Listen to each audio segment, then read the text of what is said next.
Is it Toby? Toby's my cameraman today.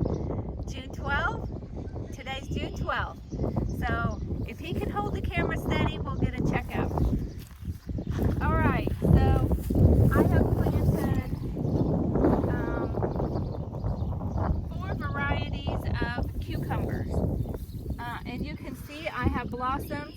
And people always think of bees, but look, this ant is actually going crazy.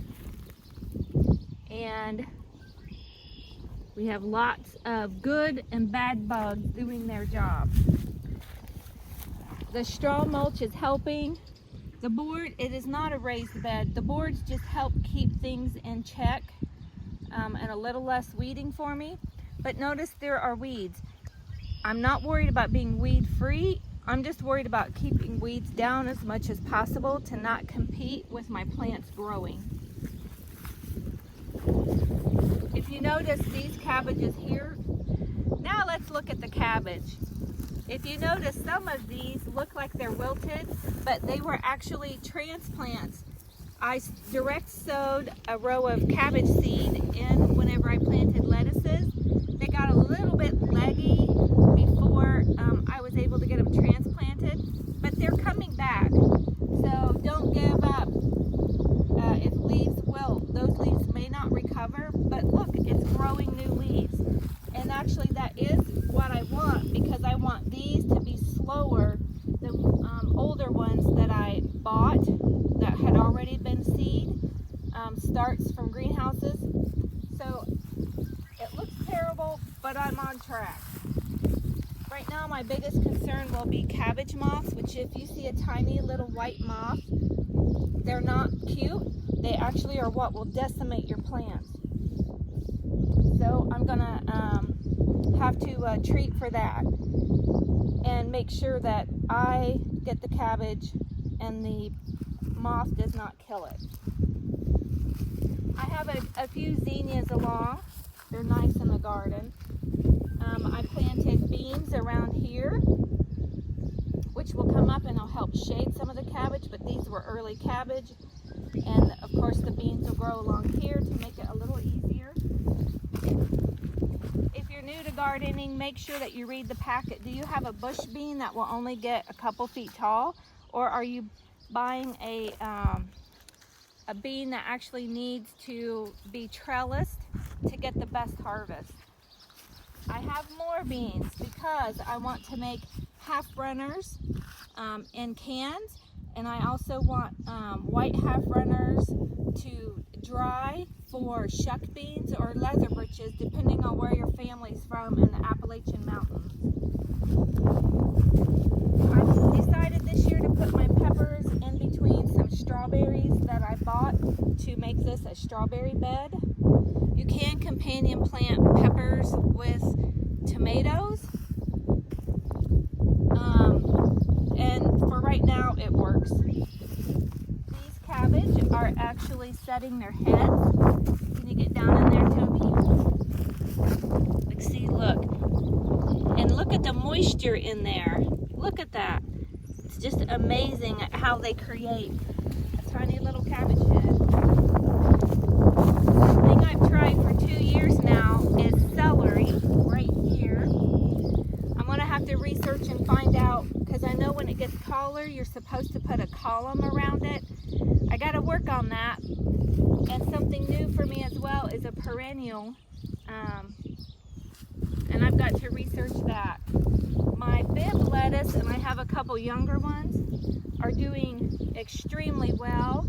And my romaine lettuce, I have not harvested from that one. I have harvested from this one, which is coming back. This radish is going to be my seed, so that I will have seed to plant later this fall. I have store-bought seed, but a good delicacy is you take these seed pods and you just eat them or put them in your salad, and they're so good. My favorite part.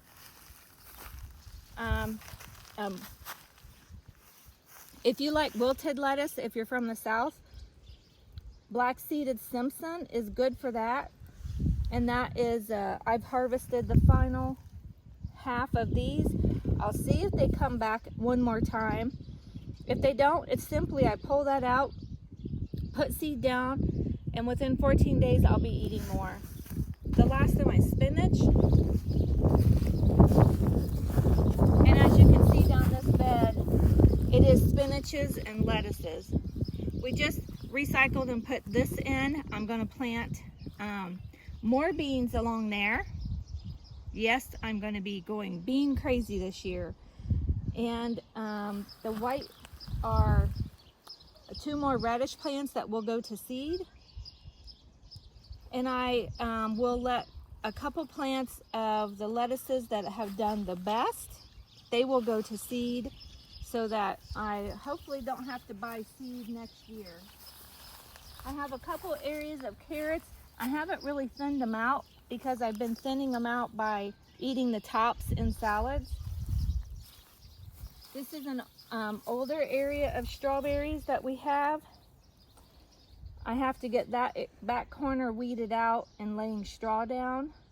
But I was waiting to see how some onions seed that I planted did, and that's also where I pulled up my cabbage seed. This is a tomato. It has some blossoms on it. Back there is a thick patch of zinnia for a flower cutting. And then we're gonna swing over here to the second row. In the second row, Toby can just pan down through there. We have peas. My peas have flowered. I do have a couple blossoms left, but they are actually setting their pods. You look right there, that's a baby pea.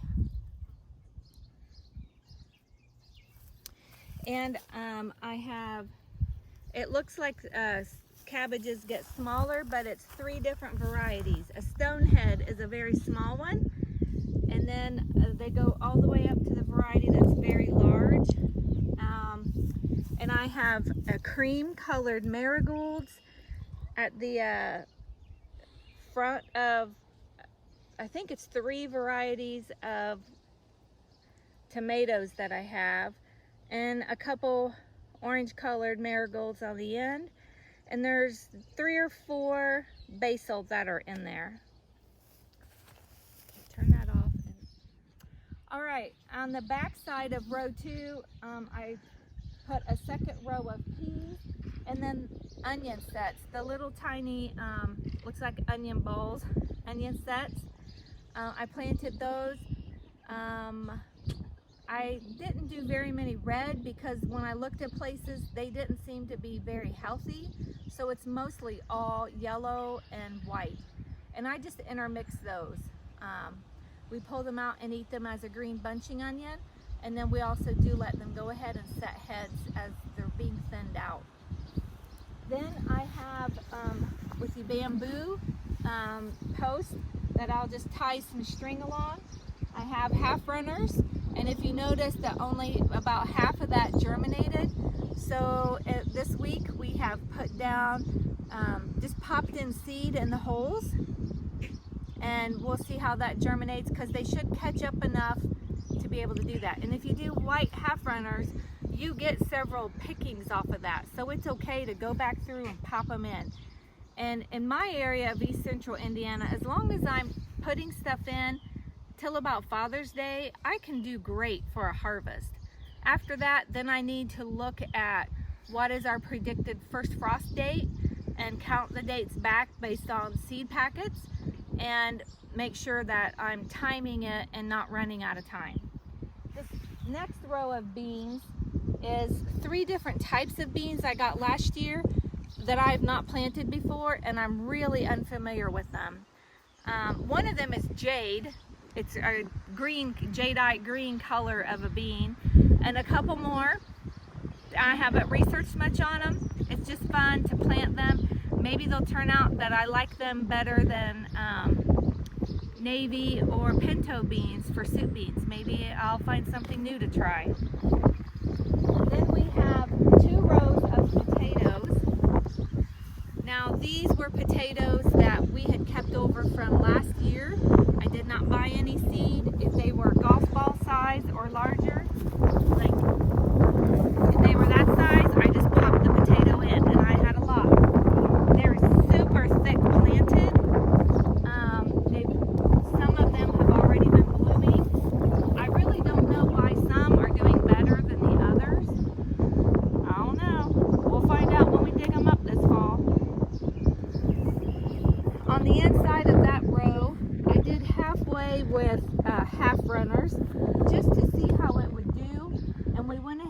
popped in some seed for the gaps, and we finished out that row.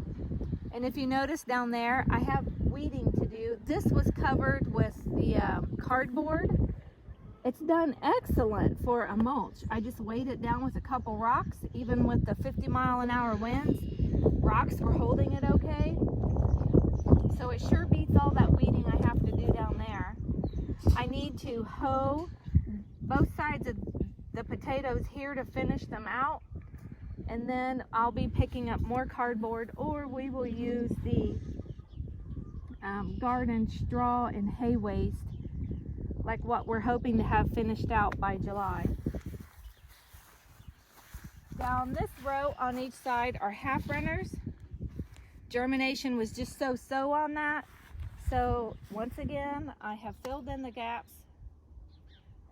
That lower section up there, I know did have more rabbit manure compost put on it. So maybe that's why that backside did better. Time will tell. This is the last area that we have. And my plan is I'm not gonna tend it very much. It's gonna make it. We've just kept the worst of the weeds out, and we are going to lay some straw down on it, but the compost that was put here was deep mulch from goat pens last year in this strip, and sometimes that can actually burn up tomatoes because it can just be a little too high in different aspects of what they need to grow. But they're doing great. I had a little light discoloring on several of them, but once I just kept heavy with the water because we weren't getting good quality rain, they've perked right up. These are from candelabras that you'll see in weddings and things. So I bought 2 groups of them at an auction for just a couple bucks. My husband unscrewed the bolts that held the top part for a candle, and we have just stuck them in the ground. And in the high winds, they were barely moving. My fences were shaking more than these. So I'm having a little confidence that these suckers are gonna hold up. I got all of these cheaper than buying 1 T-post at the local farm store. So good way to recycle something and try it out. And then in the cages, I have marked a spaghetti squash, couple watermelons, and what's the other? Oh, a zucchini. That's what the other one is. And then down at the far end are a few more tomatoes. And they came very small in a nursery packet, and they're still small. They're just like really poking along, super slow. I will put my soil amendment in for my blooming things, like tomatoes and cucumbers. I'll be doing that over this next week. Hopefully that'll give everybody a jump start and get them producing heavily.